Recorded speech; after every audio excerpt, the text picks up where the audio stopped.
லவ்வுக்காக ஒரு பொண்ண மாடா மாத்தின கடவுளை பத்தி தெரியுமா? King of god Zeus. Zeus ஒரு சாதாரண மனுஷியான லோவோட அழகுல மயங்கி அவளை காதலிக்க ஆரம்பிச்சிருப்பாரு. ஆனா இது தன்னோட மனைவி ஹீராவுக்கு தெரிஞ்சா அவ சும்மா இருக்க மாட்டாளேன்னு சொல்லி இந்த லோவை ஒரு மாடா மாத்திருப்பாரு. ஹீரா ரொம்பவே பாசிட்டிவ் அண்ட் ரொம்ப ஜெலஸ் ஆகக்கூடிய ஒரு பர்சன்.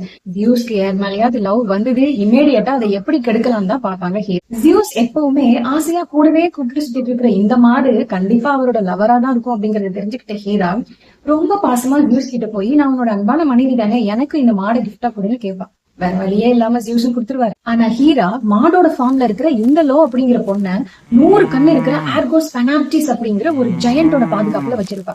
நீ எப்படி இந்த பொண்ணை தூக்கிட்டு போய் லவ் பண்ணுவ? இந்த மிருகத்துக்கு 100 கண்ணு இருக்கிறதுனால இது தூங்கவே தூங்காது. 100 கண்ணு ஷிஃப்ட் போட்டுதான் தூங்கும். ஒண்ணு தூங்கினாலும் இன்னொன்னு கண்டிப்பா முழிச்சிருக்கும். அதனால இதோட பார்வையில இருந்து யாருமே தப்பிக்க முடியாது. ஆனா ஜியூஸ் காட் ஆஃப் மர்ச்சன்ட்ஸ், தீவ்ஸ் அண்ட் டிராவலர்ஸா இருக்கிற தன்னோட பையன் ஹெர்மிஸை கூப்பிட்டு எப்படியாவது என்னோட காதலியை அந்த ஜெயண்ட் கிட்ட இருந்து காப்பாத்திட்டுவான்னு சொல்லுவாரு.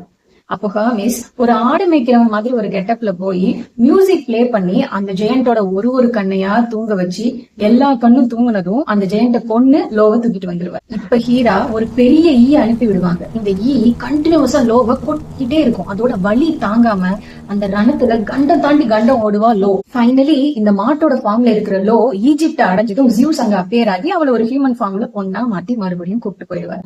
ஆனா இது ஒன்னும் ஃபர்ஸ்ட் லவ் இல்ல, பல லவ்ல இதுவும் ஒண்ணு. இந்த இறந்து போன 100 கண்ணு இருக்கிற ஆர்கோஸ் அப்படிங்கிற ஜெயண்ட் இருக்கான்ல, அவனோட நினைவாதான் மயிலோட தோகையில 100 கண்ணுக வச்சு படைச்சதா சொல்லுவாங்க.